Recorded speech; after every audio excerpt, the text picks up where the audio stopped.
así como las medidas arancelarias y barreras en el mercado regional. 8:30 p.m. Doctor McMaster, gracias por acompañarnos a esta hora en Recap Blue. Tal vez una de las conclusiones de la reunión a la que usted asistió con los presidentes de otros gremios es que Colombia va a buscar la posibilidad de que Estados Unidos elimine ese arancel del 10%. Hoy, ¿usted cómo ve esto? ¿Lo ve viable? Porque ya hay una lista de más de 50 países también tratando de renegociar esos anuncios que hizo el presidente Trump la semana pasada. Buenas noches, Silvia y Lucas. Sí, yo creo que Colombia tiene que hacer sus esfuerzos para tratar de argumentar por qué, digamos, por ejemplo, todos los productos que no son producidos en los Estados Unidos eventualmente pudieran y le convendría a los dos países tener un arancel que fuera un arancel cero, digamos. Casos típicos, digamos, el caso del café, el caso, por ejemplo, de los aguacates, el caso de los limones, el caso, tenemos, sobre todo, los temas agrícolas, hay muchísimos, en los temas agrícolas hay muchísimos ejemplos. Entonces, sí, sin duda, digamos, este es un ejercicio que tenemos que hacer. De la reunión de hoy, yo diría que fue bueno que nos hubiéramos sentado. Finalmente, después de los aranceles, no nos habíamos sentado con el gobierno nacional. Normalmente, digamos, y en todos los países sucede que estas conversaciones son conversaciones en donde hay representantes de los productores, representantes de los exportadores, de los importadores, por supuesto, porque somos nosotros los que de alguna forma movemos verdaderamente la economía, las microempresas, los agricultores. Eso fue bueno. Y de alguna forma nos permite a nosotros por lo menos hacer nuestras observaciones y generar nuestras recomendaciones alrededor de qué se puede y qué no se puede hacer con las relaciones comerciales colombo-estadounidenses en este caso. ¿Quedan más tranquilos con esta reunión a la que asistió la canciller Laura Sarabia, pero también estuvieron la ministra de Agricultura, la ministra encargada de Comercio, que es Cielo Rusinque?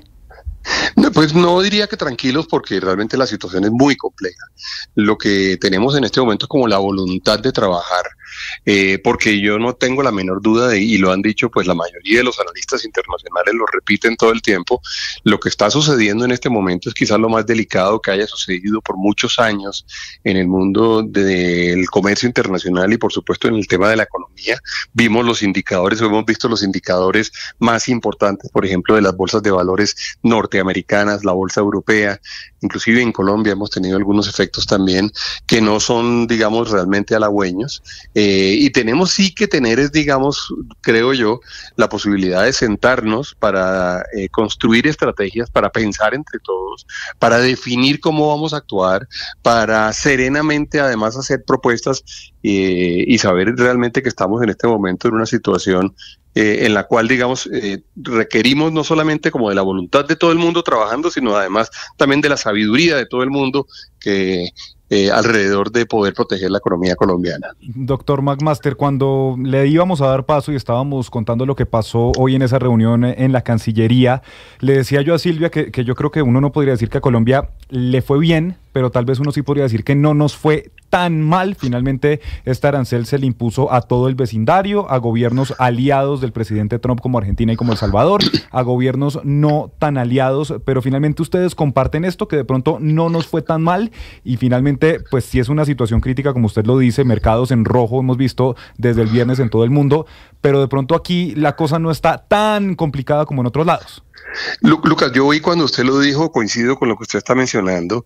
En una situación muy compleja, digamos, hubo definitivamente países a los que les fue muy mal, digamos, países con aranceles de cerca del 50%. Ustedes vieron, digamos, algunos de los países del sudeste asiático quedaron con niveles muy, pero muy altos. Es verdad que la fórmula que se utilizó, y me parece que su apunte o su comentario es correcto, es verdad que la fórmula que se utilizó no es exactamente una fórmula de análisis para arancelarios, sino es una forma como de equilibrio de la balanza comercial de cada uno de los países. Esos países, digamos, que tienen balanzas superavitarias con Estados Unidos están pagando lo más que nosotros, pero le voy a decir una cosa, Lucas, una de las preguntas que nosotros tenemos es realmente cuál va a ser la volatilidad de esta situación. Me explico. ¿Qué tanto se va a mantener esto que fue definido el día 2 de abril o qué tanto va a cambiar? Porque oímos durante el fin de semana que había 50 países pidiéndole a Estados Unidos renegociar. Luego oímos hoy que ya no eran 50, sino eran 70 países que querían sentarse a negociar con Estados Unidos, a aclararle, a solicitarle.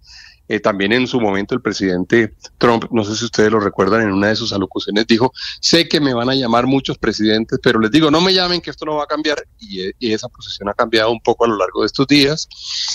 Entonces lo que yo diría es que tenemos una inmensa, digamos, incertidumbre de si esa va a ser la situación definitiva. Luego le diría, y para un comentario para redondear este bloquecito, es decirle que la preocupación grande no es solamente que las bolsas caigan, en los mercados caigan, no. La preocupación grande es que la demanda en el mundo caiga, que la capacidad de compra de los consumidores, inclusive los consumidores norteamericanos, que son los que irán a pagar o a asumir el costo de los aranceles, eventualmente se vea afectada. Si eso sucede, claro, todos los países del mundo van a tener, digamos, una dificultad mayor para poder vender sus productos. Por eso es que algunas instituciones y analistas internacionales han dicho, toda esta situación genera un riesgo de recesión mundial, o por lo menos de menor crecimiento mundial. Y eso sí no sería bueno para nadie, así haya usted quedado en el rango del 10% como el que tenemos nosotros. Claro, y usted mencionaba ahorita justamente ese cambio de la postura del presidente Donald Trump, que dijo, no me llamen. Hoy sale el secretario del Tesoro a decir, tenemos 70 presidentes en la línea queriendo renegociar con Estados Unidos. De pronto les comentó el gobierno colombiano si estamos en esa lista de los 70 países que hemos buscado al gobierno norteamericano. Pues no lo terminamos de entender bien en la reunión, porque nos dijeron que había habido como una insinuación, digamos, de que eventualmente pudiéramos nosotros entrar a hacer esa negociación. Pero le debo confesar que no nos fue dicho nada concreto alrededor de si sí o no, y si se llegara a dar, cuándo se daría y cómo se daría. Lo que yo creo que Colombia lo que tiene que hacer es hacerle las propuestas a Estados Unidos. Algo lo comentó ahorita en lo que habló Camilo Sánchez cuando pasaron la grabación. Él dijo, hay algunos temas que son los temas de mayor sensibilidad de los Estados Unidos en este momento, entonces tenemos que ver cómo hacemos para trabajar con ellos. El mejor ejemplo fue México. México, fíjense ustedes que tenía como dos grandes preocupaciones, digamos, de parte de Estados Unidos. Uno era la migración a través de la frontera y el otro era el tema del fentanilo, y yo creo que la presidenta de México, la presidenta Claudia Sheinbaum, tuvo suficiente sabiduría para plantearle al gobierno de los Estados Unidos soluciones alrededor de esos dos temas que le preocupaban.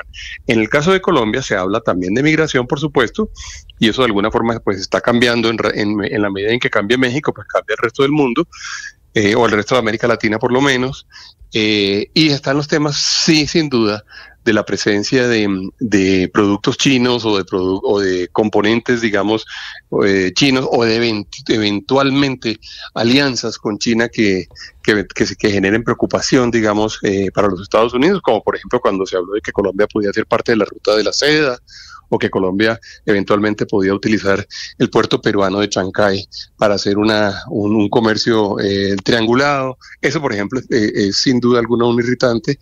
Y el otro que también le preocupa mucho a Estados Unidos, y lo sabemos, es el tema de las áreas cultivadas con coca en este momento, y el haber suspendido, digamos, la erradicación forzosa en Colombia. Eso para Estados Unidos ha sido una de sus grandes preocupaciones.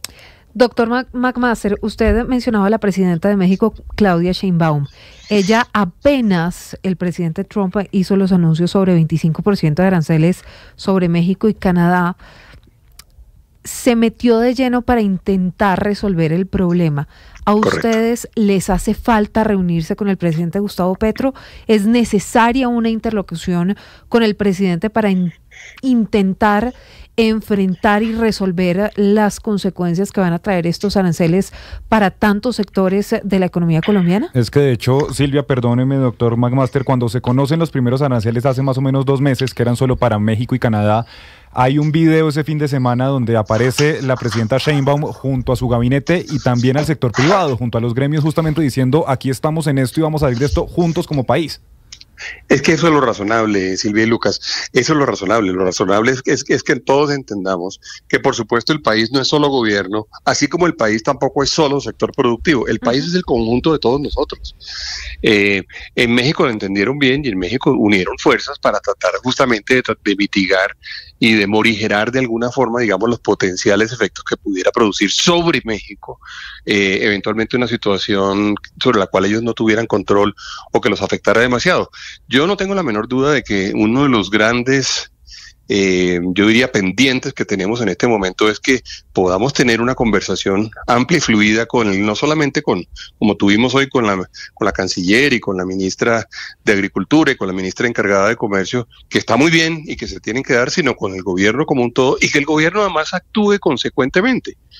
No es fácil, digamos, yo estaba oyendo ahorita hace un rato el Consejo de Ministros y oí una serie de menciones a la ANDI, por ejemplo, pues como realmente sin ningún fundamento y muy, digamos, beligerantes. Y yo me ponía a pensar, pero si por lo menos se ajustara a la verdad y si por lo menos entendiera que realmente lo que hay por delante es mucho más que las simpatías o antipatías que históricamente él tenga contra el empresariado y mucho más, digamos, el beneficio para el país. Yo sí creo que a Colombia le falta eso en este momento y yo creo que sí que a Colombia le iría mucho mejor en muchas cosas si hubiera un diálogo, no voy a decir que ni siquiera cordial, pero un diálogo racional, digamos, para poder hacer los esfuerzos conjuntos por el bien del país. ¿Pero un diálogo directo con el presidente? Pues sí, es necesario con el presidente. Yo lo intenté varias veces, he hablado con él en algunas ocasiones. Este año no me he reunido con él, pero si es necesario, claro que sí. Es decir, es lo natural. Es decir, en realidad él fue elegido como no solamente pues para que tenga mucho poder y esté donde está, sino también para ser el líder de esta comunidad, ¿no? Una comunidad que tiene además gente distinta, que tiene gente que piensa diferente, que tiene distintas ideas, que tiene distintas oportunidades, digamos, en su horizonte, y que todos trabajamos y todos queremos que a Colombia le vaya bien. Sí, yo creo que él debería liderar la comunidad, liderar esta sociedad, sí. Muy bien, 8:42 p.m. Le hago una última pregunta, doctor McMaster.